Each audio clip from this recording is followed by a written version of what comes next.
Bonjour et bienvenue dans ce nouveau bulletin de la Cagouille Céleste pour la période du 13 au 21 mars 2021. C'est la première phase de la troisième lune d'hiver, donc de la nouvelle lune le 13 mars à 11h20 jusqu'au premier quartier le 21 mars à 15h40. Nous allons d'abord regarder ce que nous allons pouvoir voir cette semaine, quel spectacle nous offre la Lune, les planètes et le ciel, bien entendu. Et ensuite, nous chercherons un peu plus dans le détail tous les petits événements qui se déroulent au cours de la semaine, tous les événements célestes. Et donc, nous aborderons quelques petites notions de mécanique céleste. Cette semaine, c'est l'équinoxe de printemps. Vous allez voir, ça démarre tout feu, tout flamme. Alors, allons-y. Nous commençons par ce que nous avons à voir cette semaine. Eh bien, pour commencer, il n'y a rien à voir, puisque c'est la nouvelle lune. La nouvelle lune, donc le 13 à 11h20, la lune est devant la constellation du Verseau, dans le signe des Poissons. Il va falloir attendre le 14 au soir, dimanche 14 donc, pour voir le premier croissant aux alentours de 19h30. Alors, je vais partager mon écran et on va aller voir sur l'article. Donc, nous allons suivre le spectacle de la Lune au fur et à mesure des soirs de la semaine. Cette semaine, c'est le soir, puisque c'est la première phase de la nouvelle Lune au premier quartier, donc la première phase de la troisième lune d'hiver. La nouvelle lune, la lune se lève, culmine et se couche en même temps que le soleil, donc on ne la voit pas. Et il va falloir attendre le 14 au soir pour voir le premier croissant de lune. Donc 5 degrés à peu près au-dessus de l'horizon, vers 19h30, le 14 au soir, à l'ouest à peu près. Essayez il vous faut un horizon bien dégagé, repérer ce fin croissant lunaire, 1% et quelques d'éclairé seulement, qui va se coucher moins d'une heure après le soleil. Donc, il faut l'attraper. C'est fugace. Il faut l'attraper juste avant son coucher, quand le ciel est déjà suffisamment sombre, mais avant qu'il soit couché. Premier croissant le 14, donc le 15, la Lune sera un croissant un peu plus gros, qui va se coucher un peu plus tard. Le 16, encore un peu plus gros, va se coucher un peu plus tard. Et elle est près d'Uranus, le 16. Donc, vous regardez le ciel vers l'ouest, le 16 aux alentours de 21h, nous avons le petit croissant de lune, et au-dessus, nous avons Uranus. Et le lendemain, nous avons toujours Uranus à peu près à la même place, qu'il faut bien sûr des jumelles pour trouver, mais la Lune a fait tout ce bout de chemin-là, entre le 16 au soir et le 17 au soir, donc ici aux environs de 21h, avec un croissant de Lune un peu plus gros, et qui progresse de soir en soir vers les Pléiades et Mars. C'est ce que nous allons voir. Donc le 18 au soir, c'est près des Pléiades qu'elle se trouve, elle est en dessous des Pléiades, voilà, à 5 degrés à peu près en dessous des Pléiades, un croissant un peu plus haut que la veille. Donc magnifique spectacle avec des jumelles pour les Pléiades, si vous voulez, ça sera mieux. La Lune n'est pas encore trop éblouissante. Et le 19, là, c'est l'apothéose. Donc, notre Lune se trouve alignée aux alentours de 22h, 21h, 22h. Nous avons la Lune qui s'aligne entre Mars et Aldébaran, donc les deux points rouges, l'étoile rouge Aldébaran du Taureau et la planète rouge Mars. Et le croissant de Lune, dans loin des Pléiades, à l'ouest toujours, une quarantaine de degrés de hauteur. À gauche, on a Orion, remarquable. Voilà donc le 19 au soir, et puis la Lune va progresser jusqu'au premier quartier, et puis elle continuera d'ailleurs après, bien entendu. Au premier quartier, elle se lève aux alentours de midi, elle culmine au début de la nuit, et elle se couche aux alentours de minuit. Alors maintenant, il n'y a pas que la Lune, il y a les planètes. Alors reprenons ce partage et allons voir un petit peu les planètes. Alors, et le ciel du soir. Alors, le ciel du soir, on va le faire avec Stellarium. Et en attendant, nous allons parler des planètes. Le soir, comme nous l'avons vu, nous avons Mars, qui est bien visible, et le 13, voilà, le 13, Mars et Uranus, voilà les deux planètes le soir. Donc Uranus n'est bien sûr pas visible à l'œil nu. Il faut des jumelles et s'amuser à la repérer entre le bélier, Amal, et l'étoile de la baleine, Alpha Fadjima. Donc Uranus est là, et Mars est beaucoup plus haut, nous l'avons vu, donc tout près d'Aldébaran. Alors, allons voir maintenant ça, le 21. Et le 21, ben Mars est conjointe à Aldébaran. Alors, Aldébaran est un petit peu plus bas. Mars passe au-dessus par rapport au plan de l'écliptique, et au plan de l'équateur, Mars passe au-dessus d'Aldébaran. Elles sont conjointes, le 21 dans le plan écliptique et le 24, je crois, dans le plan équatorial. Donc, c'est une scène qui ne se reproduit qu'en moyenne tous les 2 ans, bien entendu, puisque Mars fait un tour du ciel en 2 ans et 2 mois. Et encore que, bon, il y a des fois, fait un tour plus vite s'il ne fait pas de rétrogradation pendant ce moment-là. Et des fois, s'il fait plus de temps, s'il fait une rétrogradation. La prochaine fois, il va revenir très vite parce qu'il n'a pas le temps de se remettre à rétrograder avant sa prochaine visite à Aldébaran qui aura lieu en 2022. Voilà pour le soir. Maintenant, je vous emmène voir les planètes dans le ciel du matin. Alors, dans le ciel du matin, c'est encore un petit peu difficile. Alors, 13 mars, nous avons Saturne, Jupiter et Mercure encore, qu'on peut tenter d'essayer de voir le 13, mais c'est difficile, elle n'est pas brillante, magnitude 0. Et elle se lève quand même de plus en plus tard, elle a passé son élongation maximale. En revanche, Jupiter et Saturne deviennent quand même de mieux en mieux visibles. Donc là, c'est à 6h30 le 13, et on va voir qu'à 6h, parce que les jours rallongent, hein, à 6h le 21, Jupiter et Saturne commencent à bien se détacher dans un ciel encore suffisamment sombre, tandis que Mercure a sombré. On ne pourra plus voir Mercure. Mais pour nos amis qui sont sous les tropiques, c'est comme toujours beaucoup plus facile pour voir les planètes et tout ce qui se trouve sur l'écliptique, parce que l'écliptique est toujours plus incliné, perpendiculaire à l'horizon. Donc, le 15, là c'est le 15, sous le tropique du Cancer, quelque part en Afrique, mais j'ai mis l'océan pour l'horizon. Nous pouvons bien voir se détacher Saturne, Jupiter et Mercure. Donc là, nous sommes sur le tropique du Cancer. Voilà pour les planètes. Alors, je vais maintenant chez Stellarium et nous allons regarder le ciel du soir le 20 mars. Alors, 21h, parce que vous voyez, les jours rallongés énormément. Et donc, il commence à faire nuit noire qu'à 20h30 maintenant. Donc, eh bien voilà, nous sommes au sud, nous y restons. Qu'est-ce qu'on voit du côté du sud qui brille très fort? C'est bien sûr l'étoile Sirius, la plus brillante étoile du ciel, et la constellation d'Orion. Le dessin des constellations. Et là, on est. Voilà, Orion, le grand chien, donc du côté du sud.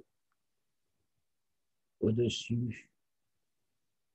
Alors, si on se tourne vers l'est en début de nuit, parce que sur l'article, toujours, je vous mets le ciel de milieu de nuit, que je vous invite à regarder. C'est à l'opposé du soleil. Donc.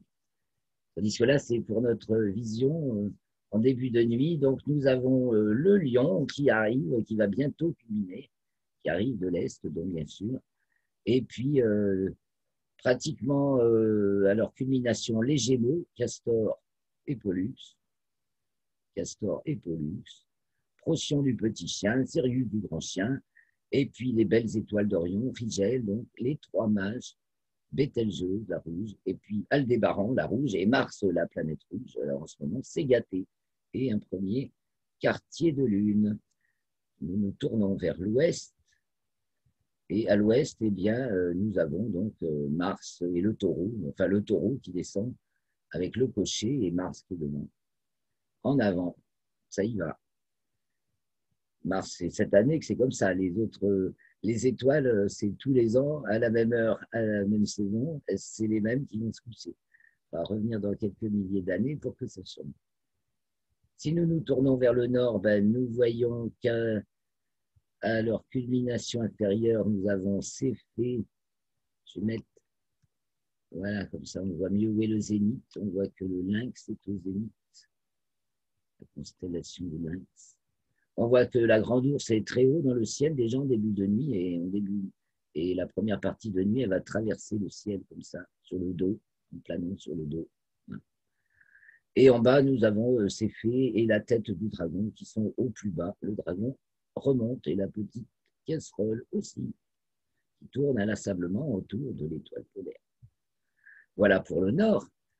À l'est, eh ben, c'est le Bouvier avec Arcturus très brillant qui se lève immanquable dans le prolongement des trois étoiles qui forment la queue de l'ours. Dans le prolongement de l'arc formé par la queue de l'ours, nous avons Arcturus du Bouvier. Donc suivi par, dans la foulée, la constellation de la Vierge, avec, bon, nous annonce des étoiles filantes. Stellarium nous annonce des Virginides. Il n'y a pas beaucoup d'étoiles filantes en cette saison. Hein. Bon, mais on peut toujours avoir l'occasion d'en voir quelques-unes. Et puis, qui s'élève majestueusement. Donc, le lion sur la droite. Quand on se tourne vers l'est en cette saison, au début de nuit, on a le lion qui s'élève à droite et la grande ours qui s'élève à l'opposé à gauche. Et c'est magnifique. Et ils partent tous les deux comme ça. Et après, ils se rejoignent pour leur coucher. Et donc, nous revenons au sud. Voilà pour les principales étoiles et constellations que l'on peut voir en début de nuit. Et bien maintenant, je vais vous parler des événements en mécanique céleste. Donc, tout ce qui se passe d'abord pour la Lune, la petite chronique de la Lune, et ensuite nous parlerons du Soleil, très important, Soleil et Terre, donc, et des planètes. Donc, la petite chronique de la Lune. La Lune, le 13, elle est conjointe à Vénus à 4h28 et conjointe à Neptune à 6h51 et c'est la nouvelle Lune à 11h20. Donc, bien entendu, on ne voit ni Vénus ni Neptune. On peut voir en revanche Vénus dans le champ du coronographe LASCO C3. Je vous remontre ça. Dans le champ du coronographe LASCO C3, elle y passe 2 mois là, hein, depuis fin février jusqu'à fin avril. Elle est là. Alors là, c'est une photo du 11 mars. Donc, vous voyez, là, c'est très, très facile de repérer que c'est Vénus. Voilà. Le champ du coronographe LASCO C3, donc, qui entoure le disque solaire, qui masque le disque solaire et permet de voir ce qui est dans la périphérie du Soleil, dans un champ d'une dizaine de degrés. Donc, Vénus s'y trouve depuis fin février jusqu'au 24 avril, je crois. Je rappelle qu'elle va être en conjonction supérieure au Soleil le 26. Et que donc, elle est conjointe à Neptune et conjointe à la Lune pour la nouvelle Lune. Alors, après la nouvelle Lune qui a donc lieu le 13, samedi 13 à 11h20, la Lune arrive devant la constellation des Poissons le 13 à 19h17. Le 14, elle entre dans le signe du Bélier à 0h43. Arrive devant la constellation de la Baleine à 11h20 et c'est le premier croissant à 19h30 comme nous l'avons vu tout à l'heure. À 21h05, elle passe en déclinaison nord. Le 15, elle se retrouve à nouveau devant la constellation des Poissons à 9h58. Le 16, elle entre dans le signe du Taureau à 11h55. Arrive à nouveau devant la constellation de la Baleine à 17h58. Puis celle du Bélier à 23h57. Le 17, à 4h36, elle est conjointe à Uranus. C'est pour ça qu'on peut voir, c'est à regarder le 16 au soir et le 17 au soir, en constatant le déplacement de la Lune. Le 18, la Lune est à l'apogée à 6h02, à 405 253 km, soit plus de 62 rayons terrestres. Et elle arrive devant la constellation du Taureau à 10h59. Le 19, elle entre dans le signe des Gémeaux à 0h46 et elle est donc dans la foulée conjointe aux Pléiades, Messier 45, l'amas ouvert, Messier 45, les Pléiades, les 7 sœurs, à 1h08, puisque les Pléiades marquent de nos jours le premier degré du signe des Gémeaux. Et elle est dans le même jour, le 19, elle est conjointe à Mars à 19h24 et à Aldébaran à 21h16. Donc, c'est ce magnifique rapprochement que je vous ai montré tout à l'heure, le 19 au soir, Mars-Lune, Aldébaran et les Pléiades. Le 20, la Lune sort des limites zodiacales à 15h06 et le 21 à 13h17, elle entre dans le signe du Cancer. À 14h11, elle arrive devant la constellation des Gémeaux et à 15h40, c'est le premier quartier. Elle est donc dans le signe du Cancer, devant la constellation des Gémeaux. Elle est dans le deuxième degré du signe du Cancer, alors que le Soleil, lui, est dans le deuxième degré du signe du Bélier. Et oui, puisque c'est l'équinoxe le 20 mars, donc la veille du premier quartier, le Soleil passe donc au 0 degré du signe du Bélier. Pourquoi ça? Eh bien parce que ce 0 degré du signe du Bélier, alors un petit partage à nouveau, ce 0 degré du signe du Bélier, c'est l'intersection de deux plans. C'est l'intersection du plan de l'équateur céleste qui est représenté ici, donc c'est le plan de l'équateur terrestre prolongé dans l'espace. Et donc vous avez le globe terrestre ici, on voit le pôle nord, on ne voit pas le pôle sud, et ça représente donc le plan de l'équateur prolongé dans l'espace. Alors c'est pointé en heure d'ascension droite, j'ai marqué en degrés là, mais bon, à 30 degrés c'est 2 heures, 60 degrés c'est 4 heures, 90 degrés c'est 6 heures. Je représenterai le bon dessin, mais là je ne l'ai pas retrouvé. Et donc, c'est l'intersection de ce plan, c'est quand le Soleil passe à l'intersection de ce plan, c'est-à-dire, et là il est représenté ici, le solstice d'été.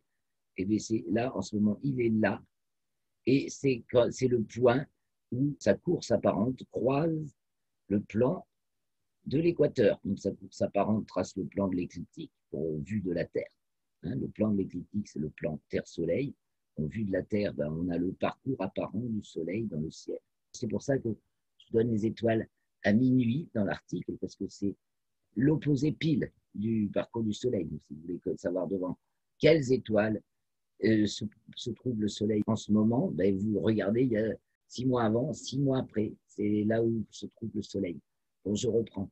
L'intersection du plan de l'équateur avec le plan de l'écliptique, au moment où le Soleil se trouve à cette intersection, c'est le point vernal, il marque le point vernal, c'est le 0 degré du signe du Bélier. C'est le 0 heure d'ascension droite. Il est alors à 0 degré de déclinaison, c'est la hauteur par rapport au plan de l'équateur céleste. Il est à 0 degré de déclinaison, il est à 0 heure d'ascension droite, il est à 0 degré du signe du Bélier.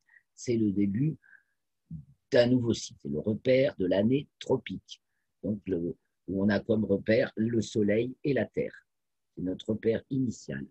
Donc, bon équinoxe, hein, c'est le moment où il y a autant de jours que de nuits sur toute la planète. Et si vous voulez en savoir plus, eh bien, rejoignez-nous dans l'atelier Zodiac le 29 mars, où nous allons travailler pendant 4 séances de une quarantaine de minutes sur le signe du Bélier, comme nous l'avons fait dernièrement sur le signe des Poissons.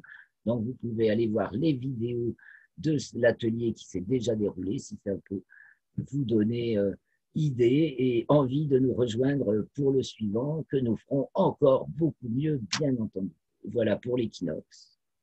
Quels sont les autres événements qui saluent cet équinoxe? Parce qu'il est bien pimenté, cet équinoxe, en particulier par Mars, hein, qui le 21, donc Mars est conjoint à Aldébaran et sort aussi des limites zodiacales. Je vous ai dit que le 20, la Lune sortait des limites zodiacales nord. Le 21, Mars sort des limites zodiacales nord également. Mars, c'est pour 2 mois qu'il est hors limite zodiacale. La Lune, c'est pour 3 jours. Elle va atteindre son déclinaison maximale et revenir le 24 dans les limites zodiacales. C'est 3 jours et demi, 4 jours. Mars, c'est pour 2 mois, il atteindra sa déclinaison maximale fin avril. Donc voilà pour Mars qui nous en fait déjà une belle. Et puis on a Vénus qui également rentre dans le signe du Bélier, elle aussi le 21, puisqu'elle est pratiquement conjointe au Soleil et qu'elle est aussi conjointe à Neptune. On reparlera tout ça dans la vidéo sur les commentaires. Et voilà donc un équinoxe qui s'annonce hors limite, hein, hors tout, Lune hors limite, Mars hors limite, et puis la dynamique du bélier qui démarre, et l'étoile Aldébaran, dont je vais aller vous chercher quelques peut-être significations dont nous reparlerons demain. Quoi donc encore? Eh bien, il y a Mercure. Mercure qui achève sa boucle de rétrogradation le 13, la rétrogradation qu'elle avait faite du 31 janvier au 21 février, qui était du 27e Verseau au 12e degré Verseau. Donc, et ça y est, elle boucle sa boucle, donc au 27e Verseau, et entre dans le signe des Poissons le 15. Et va rester dans le signe des Poissons jusqu'au 4 avril. Quant à Vénus, elle, en plus, a sa latitude minimale, alors le 13 en géocentrique et le 14 en héliocentrique.